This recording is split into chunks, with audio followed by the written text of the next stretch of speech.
keď ja idem ako keby hľadať kapitál na svoj projekt, tak pre mňa dlh by mal byť prvá alternatíva.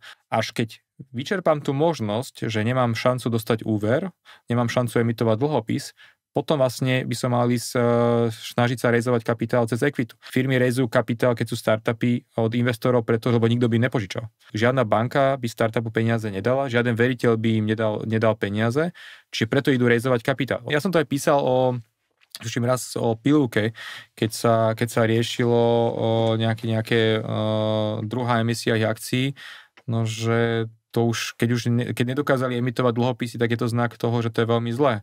Keď už nedokázali dostať úver, tak je to znak toho, že je veľmi zlé. Čiže keď už vás veriteľ odmietne, tak je to vysoko rizikové. Čiže on to funguje tak, že zvyšovaním dlhu sa znižuje cena kapitálu do nejakého momentu, kedy potom paradoxne cena kapitálu začne rásť, pretože to začína byť moc rizikové aj pre samotných investorov. Čiže zadržovať sa treba, ale treba nájsť ten ideálny spot, ten bod dokedy.